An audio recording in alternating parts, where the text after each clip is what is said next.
మిఠాయి ఇచ్చేయడం అంతకు మించి ఏం లేదు. వివేకానంద రెడ్డి గారి హత్య కేసుకు సంబంధించి రాష్ట్ర ప్రభుత్వానికి ఏంటి సంబంధం? అసలు దర్యాప్తు ఎవరు చేస్తున్నారు? సిబిఐ చేస్తుంది. మధ్యలో నువ్వెవరు దర్యాప్తు చేయడానికి? నీకు అనుమానం వచ్చింది, సిబిఐకి ఇన్ఫార్మ్ చేయాలా?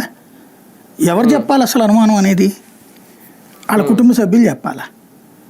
వాళ్ళ కుటుంబ సభ్యులు ఎవరి మీద అనుమానం వ్యక్తం చేస్తున్నారు? సిబిఐ మీద. నిన్న చచ్చిపోయిన రంగయ్య భార్య ఏమంది? మా ఆయన్ని దారుణంగా హింసించారు, ఢిల్లీకి అది తిప్పి, ఆయన వయసును కూడా పట్టించుకోలేదు, దారుణంగా ఏడిపించుకు తిన్నారు అని చెప్పింది. మరి అప్పుడు అందువల్లనే అప్పుడు పడ్డ హింస కారణంగా వచ్చిన సమస్యలతోని ఇప్పుడు చనిపోయాడు. ఎవరు మందులు కూడా ఇప్పించలేదు, ఎవరు ట్రీట్మెంట్ ఇప్పించింది లేదు, సెక్యూరిటీని మాత్రం పెట్టారు తప్పించి అని. అంటే ఏం జరిగింది అక్కడ? పెద్దవాళ్ళకు అదేదో అంటారు కదా, కొండల మధ్యన పొట్టేలు ఢీగొంటే కష్టమని, అమాయకులైన వాళ్ళందరూ బలయ్యారు అక్కడ. అందులో పెద్దోళ్ళ తలకాయలు గొడవ అక్కడ రాజకీయం, అంతే కదా. బేసిక్గా ఒకటే.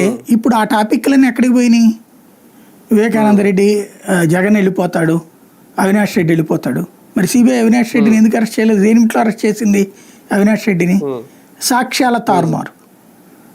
దాంట్లో మరి ప్రధాన సూత్రధారిగా ఏమైనా పెట్టిందా? లేదు కదా.